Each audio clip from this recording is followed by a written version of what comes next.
João 15, versículo 1 a 5, a palavra do Senhor diz: Eu sou a videira verdadeira e meu pai é o lavrador.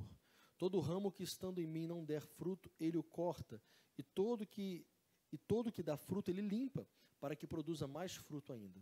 Vocês já estão limpos por causa da palavra que lhes tenho falado. Permaneçam em mim, e eu permanecerei em vocês.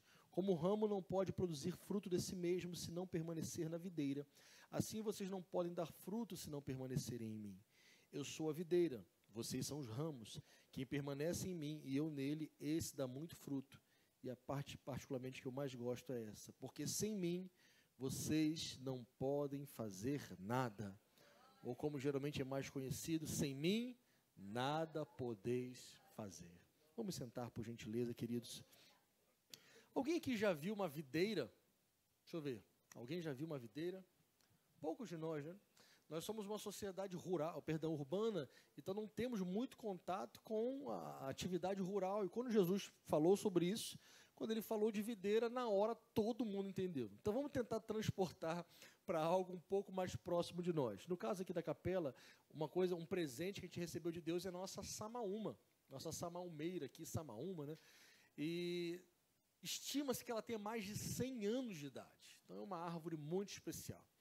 E ela é muito bonita, ela é frondosa, você lá da Duque você consegue enxergar, lá das ruas de trás você consegue enxergar. É uma árvore que às vezes eu uso como referência. Onde é que é a sua igreja? Eu falei, é só olhar para cima e ver a árvore. Quando você vê a árvore, a igreja fica lá.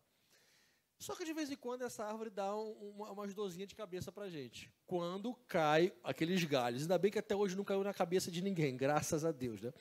Mas quando aquele galho bonitão, né, que um dia foi bonito, cai, ele serve para quê, gente? Para nada, só para a gente ter trabalho de juntar e jogar fora. Mas quando esse mesmo galho está conectado na samaúma, ele faz parte de toda aquela beleza. Então, fazendo um paralelo com algo mais próximo do nosso dia, Jesus disse que nós somos como esses ramos conectados na videira. Se não estivermos conectados, na boa, irmãos, não temos nada para oferecer. Como diz a canção, se tu olhares, Senhor, para dentro de mim, nada encontrará de bom. E é uma verdade, a gente não tem nada de bom para oferecer, não temos santidade própria, não temos justiça própria, não temos amor próprio, no sentido de não flui de dentro de nós naturalmente, tudo que nós temos vem do Senhor. Então, se não estivermos conectados, não teremos muito do que oferecer. Fora da videira, os ramos não podem produzir vida, não podem produzir frutos. Já ligados à videira, esses ramos serão cheios de vida, serão cheios de vigor, serão cheios de verdor. Então Jesus, nesse trecho da Bíblia, diz que a gente só pode fazer as coisas se estivermos conectados com Ele. Ou seja, pensa agora numa videira, por mais que a maioria de nós não tenhamos visto, nós sabemos que os ramos da videira servem para produzir uvas. Enquanto eles estiverem conectados na videira, eles têm um propósito bem definido, que é produzir uvas, mas se estão desconectados, é apenas um pedacinho de galho que vamos jogar fora. Mesma coisa nós, irmãos. Se estivermos conectados a Jesus, a gente tem propósito. Se estivermos conectados ao Senhor, a gente tem utilidade. Se estivermos conectados ao reino de Deus, ao próprio Deus, então seremos cheios de vida, e como o Salmo 1 que nós lemos, daremos fruto no tempo certo, tudo que fizermos prosperará e será uma bênção. Mas se estivermos desconectados, irmãos, não temos muito propósito. E a grande tristeza, infelizmente, é que tenho para mim, não faço ideia que porcentagem, mas tenho para mim que uma grande parte da população mundial vive desconectado da videira, sem propósito, apenas existindo, apenas vagando. E isso, por mais que a pessoa possa ter muitos bens, por mais que a pessoa possa ter muito dinheiro, é uma vida vazia e completamente sem propósito. Bom, olhando para a palavra de Deus, o que o grande agricultor, o Senhor Jesus, espera de nós? Ao mesmo tempo que Ele é a videira, ao mesmo tempo é Ele quem fará a diferenciação no final dos tempos do joio e do trigo. Esses dias eu vi um vídeo, agora fazendo um outro paralelo, eu vi um vídeo que eu achei muito interessante. Eu nunca tinha visto um joio. Alguém já viu um joio? como eu falei, naquela época Jesus usava as coisas do dia a dia. Tenho para mim, sem ser herege, que se Jesus estivesse nos tempos de hoje, talvez ele usaria as redes sociais como parábolas para falar das redes sociais, que é coisas que a gente vive, mas naquela época, uma sociedade rural, Jesus usava as coisas do dia a dia. E quando ele diz sobre o joio e trigo, que essa separação só será feita na colheita, no dia final, quando Deus mandar os seus santos anjos, eu entendi quando eu vi um vídeo esses dias do que era o joio. O joio, ele é idêntico ao trigo, é incrível, é assim a mesma coisa, apenas com uma diferença. O trigo tem semente dentro, o joio é vazio. E por o trigo ter semente dentro, ele naturalmente, na colheita, ele se curva pelo peso do trigo, da semente dentro. E o joio, ele é idêntico, mas ele é vazio.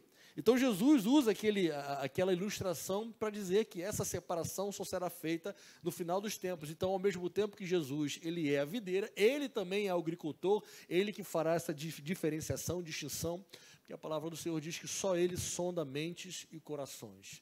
Ninguém mais pode fazer isso, a não ser ele. Bom, o que Jesus, enquanto agricultor, espera de nós? Aqui no versículo 2, que nós lemos, a palavra diz que ele limpa para que a gente dê mais fruto ainda. O grande agricultor, Jesus, ao mesmo tempo que ele é a videira, ele é o agricultor, ele espera que possamos dar mais e mais frutos ainda. Isso não significa, irmãos, um simples ativismo. Não significa fazer muitas coisas para o Senhor. Alguns tempos atrás, algumas semanas aqui na capela, falamos sobre Marta e Maria, e especificamente é um texto que eu compartilhei aqui com os irmãos, que mexia muito com o meu coração, porque eu não conseguia entender ali por que Jesus chamava a atenção de Marta, quando na verdade ela estava ali trabalhando para o Senhor, mas depois eu consegui entender que Marta estava trabalhando, mas era num mero ativismo, onde ela não conseguia parar e se preocupar com apenas uma coisa, que era estar aos pés do Senhor. Então, produzir muitos frutos não é simplesmente fazer muitas coisas, porque fazer coisas muita gente faz. Religiosidade muita gente por aí faz e faz muito melhor do que a gente. Tem gente por aí que é 10 vezes mais religiosa que a gente. Cumpre com muito mais rigorosidade ali momentos de oração, momentos de reza ou oração, seja o nome que se usa, e talvez leia mais do que a gente, ou seja, tem muita gente que às vezes faz as coisas religiosamente, mas simplesmente como um mero ativismo, e isso não alcança o coração de Jesus. Os fariseus faziam isso, e Jesus não dava bola para eles, porque era simplesmente religiosidade. Então, produzir mais frutos não é simplesmente fazer mais coisas, é muito mais do que isso. Não é contabilizar o número de almas, é constantemente, com abundância, produzir o fruto do Espírito. Dar frutos, em essência, é dar o fruto do Espírito. Gálatas 5:22, vocês lembram? Amor, alegria, mansidão, longanimidade, benignidade, fé, temperança, domínio próprio. Então, uma pessoa que é cheia do fruto do Espírito, essa pessoa está dando fruto. Outra coisa que Jesus espera que nós, aqui no versículo 4, diz que permaneçamos conectados na videira, por mais óbvio que isso pareça. Veja aqui no versículo 4, permaneçam em mim e eu permanecerei em vocês. Infelizmente, irmãos, existem muitos cristãos por aí que têm uma conexão com Cristo muito frágil. São pessoas que começam a servir o Senhor, mas quando as ofertas do mundo são colocadas na sua frente, essa pessoa se desconecta rapidinho com o Senhor, aos moldes do que Jesus falou na parábola do semeador. Tem gente que tem uma conexão muito frágil, quando vem as ofertas do mundo, ou então quando vem decepções com outros cristãos. Isso então eu acho que é o carro-chefe. Eu fico tão triste quando eu vejo, por que você não vai mais à igreja? Porque o pastor tal, porque o diácono tal, que o presbítero, que a irmã de oração, que o líder tal, e a culpa é sempre dos outros. É impressionante. O nosso povo aqui da capela, eu já citei esse exemplo, que eu acho muito bacana. Minha vozinha tem 88 anos, e até poucos anos atrás ela ia com muita frequência fazer visitas nos presídios. E quando ela chegava nos presídios, ela ia conversar com os detentos, e a resposta era sempre a mesma. Minha avó perguntava, começava a conversa, e quando ela descobria que a pessoa era desviada dos caminhos do Senhor, ela perguntava, o que Jesus te fez? Não, é que o pastor... Aí ela deixava falar, e depois ela repetia, o que Jesus te fez para você ter saído dos caminhos do Senhor? E a pessoa geralmente ficava sem resposta. Porque a pessoa não se decepcionava com Jesus, muitas vezes. Algumas se decepcionam, mas uma boa parte das pessoas se decepcionavam com pessoas. conexão frágil com Cristo, e por isso se desconectavam rapidinho. Ou então pessoas que estão no deserto, e por estarem no deserto por um longo tempo, se desconectam com Jesus. Ou então, a mais célebre de todas, Cristo não cumpriu aquilo que eu esperava. E as pessoas vão criando expectativas de coisa que Jesus nunca prometeu. Jesus nunca prometeu dar casamento, Jesus nunca prometeu fazer alguém ficar rico, Jesus nunca prometeu que ia curar todas as doenças, Jesus nunca prometeu que ia te fazer ter o melhor emprego que todo mundo. Não, isso é uma promessa muito doida que inventaram num falso evangelho por aí, que o cristão ele sempre tem que estar por cima, sempre tem que ter o melhor salário que todo mundo, nunca pode ficar doente, sempre tem que estar arrebentando todo mundo. Esse é um evangelho muito doido que fizeram por aí, que não é o evangelho da Bíblia, é o evangelho genuíno, que diz que aquele que quiser seguir-me deve negar-se a si mesmo, tomar a sua cruz e me seguir. Pois bem, e por muitas pessoas, por não receber aquilo que criaram na sua cabeça, ou que ouviram que Jesus seria obrigado a fazer, se desconectam com ele. E não estão mais conectados na videira, porque Jesus não deu o casamento que eu esperava. Se desconecta da videira porque Jesus não me deu aquele carro zero que eu tanto esperava. Se desconecta da videira porque Jesus não fez passar no concurso que estava estudando há tanto tempo. E os motivos são inúmeros. Mas, irmãos, na verdade, nada, absolutamente nada, a gente pode fazer sem Ele. Eu uso esse versículo desde a minha infância. Sem mim, nada podeis fazer. Se a gente não estiver conectado na videira, nenhum plano, nenhum projeto, nenhum sonho vai se realizar de maneira perfeita. O nosso alcance é muito limitado, a gente só consegue fazer as coisas que estão distantes, perto dos nossos olhos.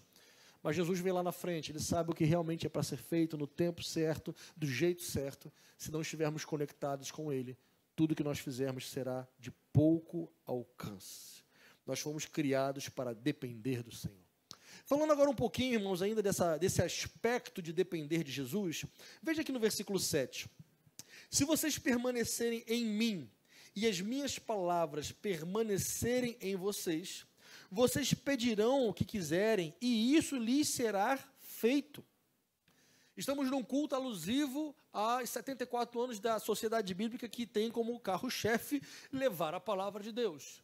E Jesus vem aqui e diz: as minhas palavras precisam permanecer em vocês. Se nós não estivermos com a palavra de Deus constantemente no nosso coração, vivendo e sendo a palavra, não tem como ficar conectado ao Senhor Jesus. O que nos conecta com Cristo é a palavra do Senhor. A palavra de Deus, irmãos, ela não é um livro para nós, ela é o nosso alicerce. Sem a palavra de Deus, não tem como a gente viver uma vida para Deus. Sem a palavra de Deus, a gente não vai conhecer mais a Cristo. Sem a palavra de Deus, a gente não vai mergulhar cada vez mais no relacionamento com Deus. As palavras do Senhor precisam permanecer em nós. E nós aqui no Brasil, nós somos ao mesmo tempo privilegiados e mal acostumados. Privilegiados, irmãos, porque, por exemplo, eu lá em casa, eu tenho mais de 30 Bíblias. É exagero isso? Para mim não. Se eu pudesse ter mais, eu teria mais. Eu tenho lá em casa Bíblia de estudo disso, Bíblia de estudo daquilo, Bíblia numa linguagem, Bíblia em outra, Bíblia numa língua, Bíblia em outra língua, porque tudo, eu amo tanto a palavra de Deus que quando a gente vai preparar as coisas, a gente bota um monte de Bíblia ali, vai vendo uma, vendo outra.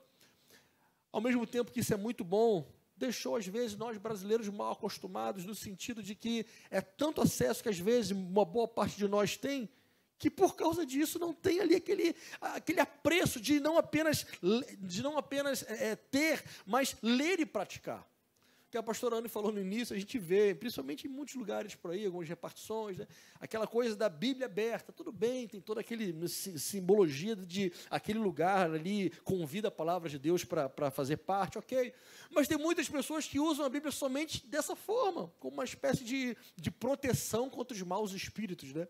E geralmente bota ali aberto no Salmo 23, né, no Salmo 91, que é o mais forte, mais poderoso, né? Mas não é assim para a Bíblia ser usada. A Bíblia é para ser praticada. Aliás, uma vez eu vi uma frase que eu guardei para mim. Na minha adolescência eu vi essa frase. E tenho para mim até o dia de hoje. A nossa vida será a única Bíblia que muitos ímpios irão ler. Entenderam? A nossa vida será a única Bíblia que muitos ímpios irão ler. A Sociedade Bíblica tem feito um trabalho excepcional, extraordinário, de fazer com que a Bíblia esteja em todas as linguagens possíveis. Glória a Deus por isso. E mais uma dessas linguagens é você. Temos a Bíblia em braille, a Bíblia em libras, a Bíblia escrita, a Bíblia em áudio, e nós temos a Bíblia vivida. A Bíblia vivida é você. E por onde você for, as pessoas precisam ler você. E elas vão ler essas palavras através da sua vida. Mas se a nossa pregação, nossa prédica, for diferente do que vivemos, então o efeito é reverso. Em vez de abençoar, vai deixar as pessoas mais brabas ainda. Versículo 10 a 12, a palavra do Senhor diz: se vocês guardarem os meus mandamentos, então permanecerão no meu amor. Assim como eu tenho guardado os mandamentos do meu Pai e no seu amor permaneço. Tenho-lhes dito essas coisas para que a minha alegria esteja em vocês e a alegria de vocês seja completa. E o meu mandamento é este, que vocês amem uns aos outros, assim como eu os amei. Permanecer conectado na videira é permanecer em amor também. E se a gente não cuidar, irmãos, o nosso coração, ele tende a ficar muitas vezes endurecido com as decepções que a gente vê no reino de Deus, ou nas decepções com o dia a dia. Uma vez um pastor, que foi meu discipulador na minha juventude, ele disse algo para mim que a gente sempre guardou, eu e minha esposa, que o nosso coração tem que continuar mole sempre. O que tem que ficar duro é a carcaça, as costas, para aguentar a pressão do ministério, que não é fácil. As decepções, as perseguições, as pancadas. Então, a carcaça, as costas, tem que ser igual de jacaré ali. Mas o coração tem que continuar mole, sensível por todos os anos. E isso é um desafio muito grande. Só é possível conseguir isso permanecendo conectado na videira e se os mandamentos do Senhor fizerem parte do seu coração todos os dias. E caminhando para o fim, no versículo 18, a palavra diz: se o mundo odeia vocês, saiba que antes de odiá-los também odiou a mim. E se vocês fossem do mundo, o mundo amaria o que era seu, mas vocês não são do mundo, pelo contrário, eu dele os escolhi. E por isso o mundo odeia vocês. Lembre-se da palavra que eu disse: o servo não é maior do que o seu senhor. E se perseguiram a mim, também perseguirão vocês. E se guardaram a minha palavra, também guardarão a palavra de vocês. Esse último aspecto de permanecer na videira é permanecer também firme nas perseguições. Porque quando a videira ela é podada pelo próprio agricultor, ela é limpa e ela cresce ainda mais. Mas a videira também sofre ataques dos gafanhotos, das pessoas que malvadamente vão lá e quebram os galhos. Então, se quisermos permanecer conectados à videira, a gente tem que permanecer firme também nas perseguições e nas tribulações. Não existe evangelho sem perseguições. Ouso afirmar, perante a palavra de Deus, se na sua vida você não passa por perseguições por ser cristão, reavalie o seu cristianismo. Alguma coisa está esquisita no meio do caminho, porque ser cristão é obrigatoriamente passar por perseguições, aflições e tribulações. Não tem outro caminho. E aqui no Brasil a gente ainda é acochambrado, porque às vezes, a expressão militar essa aí, gente, às vezes a gente vive aqui uma perseguição, irmãos, sendo muito sincero, muito leve, se comparado aos nossos irmãos dos países das igrejas perseguidas. Algum de nós já foi trancado em algum container, por exemplo, por mais de 2 anos, simplesmente por cantar louvores a Deus? Não temos relatos parecidos com esse do Brasil. Alguns de nós já foram decapitados, presos, machucados, maltratados. Não temos relatos do Brasil, ou talvez poucos. Mas dos nossos irmãos em países, na janela 1040, em países dominados pelo Islã, em outros países dominados pelo comunismo, pelo ateísmo, nós vemos cristãos sendo mortos com muita frequência, simplesmente por expressarem a sua fé. Se quisermos permanecer conectados na videira, então a gente tem que estar preparado pelas aflições e para as perseguições que virão. Eu quero concluir esta breve palavra fazendo um apelo para nós, para todos nós, para que possamos decidir permanecer conectados na videira. É uma decisão, não é uma emoção, não é ali fruto de uma música que vai deixar, não, é uma decisão radical. Permanecer conectado na videira é uma decisão. Permanecer conectado na palavra de Deus é uma decisão. Nós estamos vendo na nossa geração muitas pessoas querendo atualizar a Bíblia no sentido de não fazer uma atualização de palavras, mas uma atualização de sentido. O pastor Adriano falou, pessoas que não entendem e torcem, e pessoas que entendem e torcem de propósito. Nós temos visto uma falsa Bíblia, chamada por aí, Bíblia, esqueci agora o nome dela, também não faz o mínimo sentido eu ficar lembrando o nome dela, não sei se é Bíblia contemporânea, uma Bíblia que surgiu, uma falsa Bíblia por aí, que retira todas as partes, por exemplo, que se tocam no assunto de homossexualidade. Então, já que a gente, que eu digo sociedade, né, a gente não quer ser contra a homossexualidade, e a Bíblia fala sobre isso, então bora tirar da Bíblia essa parte. Isso é apenas um exemplo, mas são tantas as pessoas que pegam qualquer assunto, qualquer pecado que as pessoas queiram cometer, então distorce-se a Bíblia, muda-se a Bíblia para dizer o seguinte, a Bíblia foi atualizada, e ela não condena mais aquilo, porque a Bíblia é muito retrógrada, então vamos dar uma atualizada para deixá-la mais atual. Pois é, quem faz isso, a Bíblia diz lá em Apocalipse, que todos os flagelos descritos na palavra do Senhor podem ser um juízo para as pessoas que torcem a palavra de Deus para os seus próprios benefícios. A palavra de Deus, ela é imutável. Ela não precisa ser atualizada ao longo dos anos. A palavra do Senhor, ela é perfeita. Quantos creem nisso? Ela não contém a palavra de Deus, ela é a palavra de Deus, perfeita, inabalável, e não precisa ser atualizada. O homem que precisa se dobrar à palavra de Deus, e não a palavra de Deus se dobrar ao homem. Portanto, permanecer conectado à videira é permanecer conectado à palavra do Senhor, com o entendimento que ela dá, porque ela não tem várias interpretações, ela tem uma interpretação só. O homem que ao longo do tempo foi criando interpretações para o seu próprio benefício, mas a palavra de Deus, ela é uma só. Permanecer conectado à videira é permanecer conectado à palavra de Deus. Viva intensamente essa conexão. E eu tenho certeza que Deus vai cada vez te limpar, aparar as suas arestas, para que você possa produzir muitos frutos para a glória exclusiva dele. Amém, irmão?